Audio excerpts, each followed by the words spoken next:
नरसिंह मेहता जी की भाभी थोड़ा रुद्र स्वभाव की थी, कड़वा स्वभाव था, बहुत जल्दी नाराज हो जाना। तो भाई बड़े सीधे थे, तो वो तो नरसिंह जी को प्यार करते थे, तो नरसिंह जी साधु संग में जाते थे। बच्चापन से स्वभाव था उनका, जहां सत्संग होता, साधु संग होता, वहां जाते। और जब लौट के आते तो गालियां पड़ती। भाभी बहुत कड़वा स्वभाव, वो बहुत क्रोध करती। एक दिन बड़े भाई की अनुपस्थिति में उन्होंने बहुत झिड़का और कहा, तुम्हें उन संतों की कसम है, अगर हमारे घर में कदम रखो। तब नरसिंह जी वहीं रुक गए। अभी तक गाली दिया, मारा भी, अपमानित किया, मुझे दुख नहीं हुआ क्योंकि आप मां के समान हैं, पर आपने आज मेरे संतों की कसम रख दी, अब मैं इस डेयरी में प्रवेश नहीं करूंगा। चल दिए। मन में था कि अब कहां जाऊं, तो एक जंगल में भगवान शंकर का मंदिर था, वहीं पढ़ रहे, वहीं मंदिर में जाके। अब जंगल में था तो कोई भोजन के लिए पूछा नहीं, 2 दिन 3 दिन 4 दिन ऐसे। अम्बा जी को बड़ी व्याकुलता हुई। उनका, प्रभु आप देख रहे हो, आपके मंदिर में भूखा, और मैं अन्नपूर्णा हूं, मैं ये सह नहीं सकती, आपको चलना होगा। प्रभु महादेव जी और अम्बा वहां गए। नरसिंह मेहता जी को, तुम क्या चाहते हो, क्यों तुम यहां ऐसे पड़े हो? बोले, प्रभु आप सर्वज्ञ हो, आप जानते हो, जिसको संसार में ठोकर लगा दी जाती है उसके लिए आपका ही दरबार होता है। नाथ, मैं आपकी शरण में हूं, तो क्या चाहते हो? प्रभु हमारे अंदर कोई चाहे नहीं, आपको जो अच्छा लगे सो दे दो।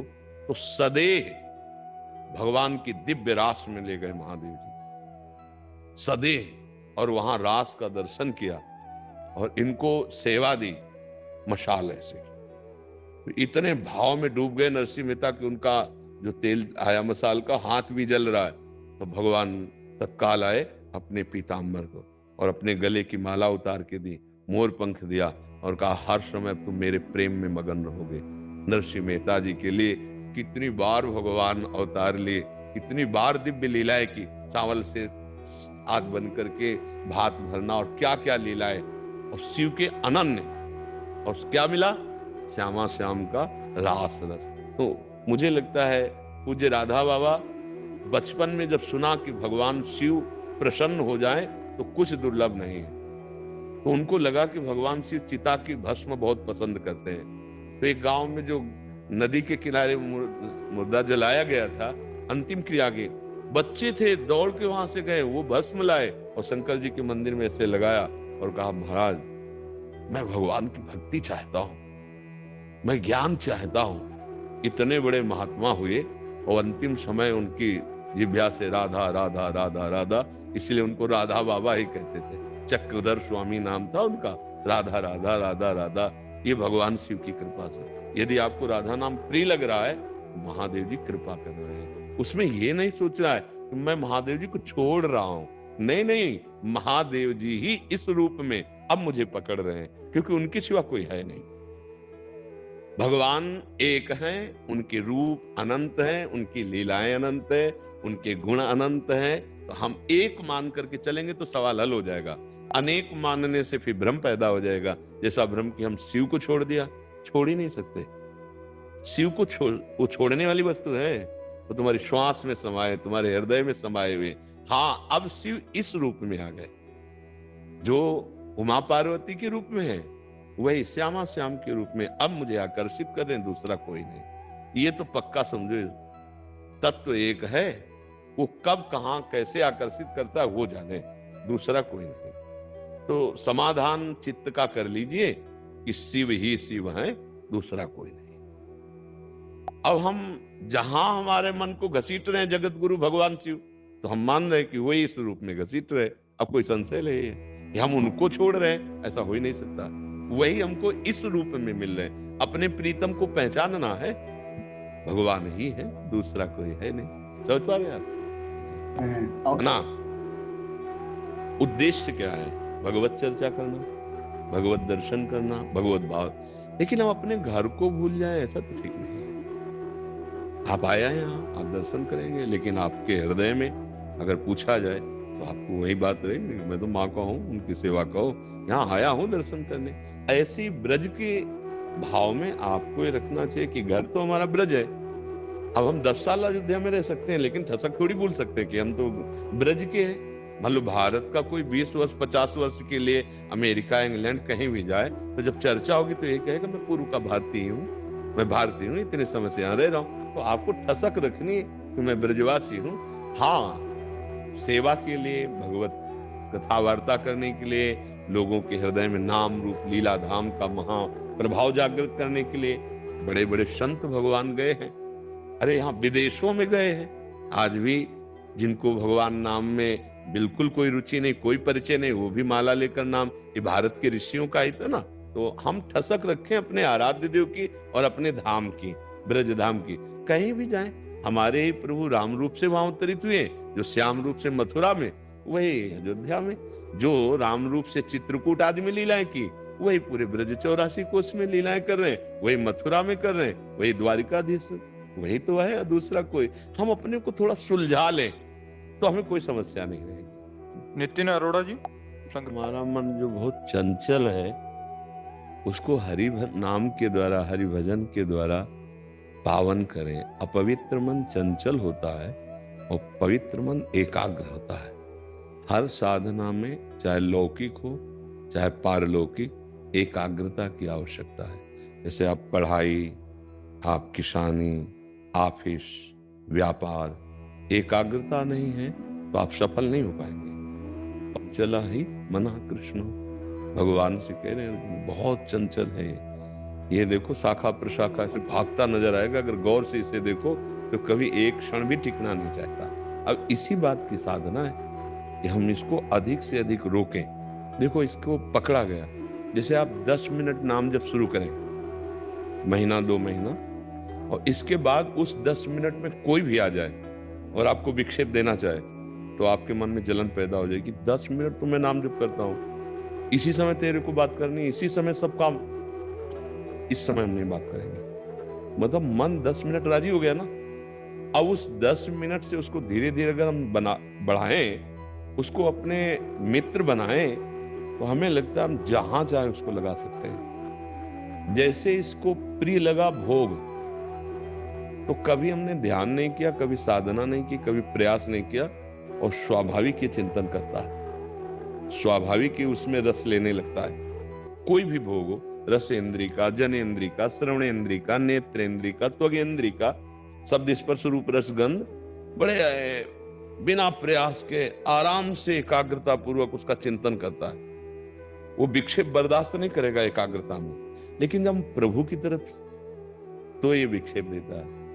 इसकी गलती नहीं, गलती हमारी हुई कि हम बहुत समय से, बहुत जन्मों से इसको हमने भोगों में लगाया है। आज जब हम इसको प्रभु में लगाना चाहते हैं, तो पूर्वाभ्यास उसका वो वहीं जाता है जहां जहां उसकी रति है। आप देखना, अगर आपने कभी अमेरिका नहीं देखा तो आपकी कल्पना में भी नहीं आएगा, मन कभी नहीं जाएगा अमेरिका। लेकिन आपने अगर देखा है तो वो छलांग लगाएगा, 1 सेकंड में अमेरिका पहुंच जाएगा। इसकी चाल बहुत तीव्र है। बंबई, कलकत्ता, अमुक जगह, हमारा जहां जो देखा हुआ है, सुना हुआ है, संबंध माना हुआ है, इसी तार पे मन जाता है। पर बहुत जोर की रफ्तार, वायु भी इसके समान नहीं है। वायु तो अगर यहां से बंबई पहुंचना चाहे तो समय लगेगा, लेकिन मन को 1 सेकंड के कम हिस्से में पहुंच जाएगा। ये बहुत तीव्रगामी मन है। अब हम इसकी गलती सुधारते हैं। अब ये गंदी बातों में, गंदे आचरणों में, गंदे भोगों में बहुत काल से अभ्यस्त रहा है। अब इसे धीरे धीरे लगाते हैं, प्यार से हम इसे नाम जप में लगाते हैं, शास्त्र स्वाध्याय में लगाते हैं, सत्संग में लगाते हैं, सेवा में लगाते हैं। फिर ये समाधि में लग जाएगा। समाधि माने होता है भगवत स्वरूप में अचल मन का स्थापित कर देना। 10 मिनट, 20 मिनट, घंटा, 2 घंटा, 4 घंटा, या लाग समाधि अखंड अपारा। जैसे भगवान शिव, अगर आपका मन लग गया तो उठते बैठते, चलते फिरते, खाते पीते, हर समय समाधि रहेगी।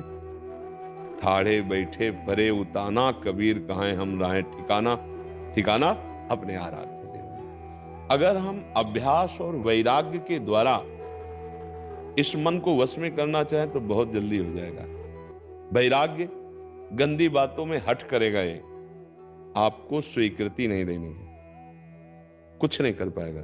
ये कह रहा है घड़ी उठा लो, आप कह दो नहीं अभी कुछ नहीं कर पाएगा, बार बार आपको केवल जलाएगा, नहीं नहीं कोई नहीं देख रहा उठा लो, कोई नहीं देख रहा उठा, नहीं हमें जरूरत नहीं, हमें नहीं उठाना, हमें नहीं करना, वो अंदर की बात है नहीं करना, वो जलाएगा, थोड़ी देर आपको परेशान करेगा, फिर शांत हो जाएगा और आपके बिना रह नहीं सकता। इसलिए अब जब आप उससे बात कहोगे 5 माला नाम जप करो, वो आपको सहयोग देगा, क्योंकि वो आपको गिराने की चेष्टा करेगा, इसलिए पहले मित्र बनाएगा। तो आपको उसकी सत बातों पर तो दस्तखत कर देने, और जहां असत बात में आवे फिर आपको हट कर लेना, नहीं नहीं, उसे कहते हैं वैराग्य। और सत कार्यों में लगाना उसे कहते हैं अभ्यास। जैसे नाम जप है, वाणी पाठ है, सतग्रंथों का स्वाध्याय है, सत्संग सुनना है, दूसरों की सेवा करना है नाम जप करते हुए, ये अभ्यास और वो वैराग्य। जहां हम राग पूर्वक मन को भोगों में लगाए रहे, वहां से फिर धीरे धीरे जब मन पवित्र और एकाग्र हो जाएगा तो ये शिकायत खत्म हो जाएगी कि मन लगता नहीं, फिर मन और प्राण ये सब भगवत स्वरूप हो जाते हैं। इंद्रियाणाम मनुष्यास्मि में भगवान ने कहा, जैसे देखो गोपीजन कहती हैं, कान भय प्राण में, प्राण भय कान में, ही में न जान परे कान है कि प्राण है। प्राण श्री कृष्ण हो गए। अब देखो उद्धव से कह रहे हैं, उद्धव मन न भये 10-20, एक हो तो सो गयो श्याम पे, अब को आराध है इस, ये तुम्हारा ज्ञान कौन सुने, वे एक मन था वो तो मंचोर श्री कृष्ण के पास गया ना, अब वापस ही नहीं आया। एक बार मन प्रभु में गया, अब वापस। देखो अम्बरीश जी का सवई मना कृष्ण पदार बिंदयो, गया ना श्री कृष्ण चरणों में। तो हम निराश न हो, हताश न हो, मन के द्वारा दी हुई गलत सलाह को पास न करें। आपके पास दिए बिना वो कुछ नहीं कर सकता, इतनी बात समझ लो। पर अपने इतने भूल गए कि वो मन जो हमारे सामने पेश करता है तुरंत दस्तखत कर देते हैं, क्योंकि हम सोचते हैं अगर हमने ना कहा तो ये जलन पैदा करेगा, और वो जलन हम सह नहीं पाएंगे। आज हमारा मन कहता है ये देखूं, ये भोगूं, ये सुनूं, ये करूं, ये खाऊं, ये पीऊं, और उसमें निर्णय करो कि गलत कह रहा है कि सही कह रहा है। अगर सही कह रहा है तो सपोर्ट करो, अगर गलत कह रहा है धिक्कार दो, नहीं अब नहीं हो सकता, क्योंकि हमने शास्त्र स्वाध्याय किया है, हमने सत्संग सुना है, अब तेरी गलत बात पर हम दस्तखत नहीं करेंगे। अब वो एकाग्र होने पहले थोड़ा जलाएगा, तो यम ही न व्यथ्यन्ते ते पुरुषम पुरुषर्षभ सम दुखा सुखाधीनम सोमृतत्वाय कल्पते। जो मन के द्वारा दी हुई व्यथा और जलन से व्यथित नहीं होता, सह जाता है, वो धैर्यवान पुरुष परम पद का, अमृत पद का अधिकारी होता है। आप समझ पा रहे? इसलिए हमें विचलित नहीं होना, हमें 5 प्रकार से इस मन को उसमें करना है। पहला है सुमिरन, नाम जप, मंत्र जप। दूसरा है स्वाध्याय, शास्त्रों का, गुरुजनों की वाणियों का, जैसे पूज्य राधा बाबा, भाई जी हनुमान प्रसाद पोद्दार जी, स्वामी राम सुखदास जी, पूज्य श्री जयदयाल गोविंदका जी, इन महापुरुषों की वाणियां बिल्कुल सिद्ध वाणी, उन्होंने अपने अनुभव से लिखा है।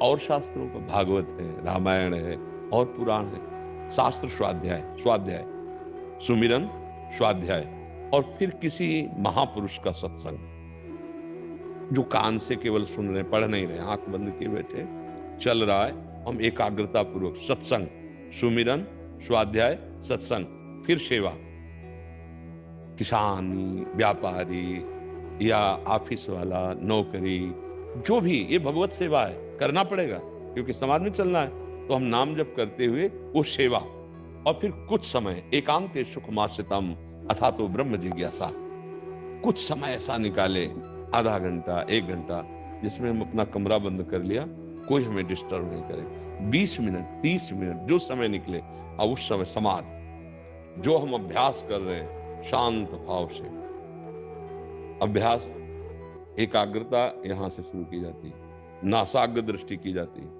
अगर आपका ब्रह्मचर्य ठीक नहीं तो आप ये नहीं कर पाएंगे, सर फटने लगेगा, ऐसे पलक नहीं झपकना है, हमें यहां देखना है।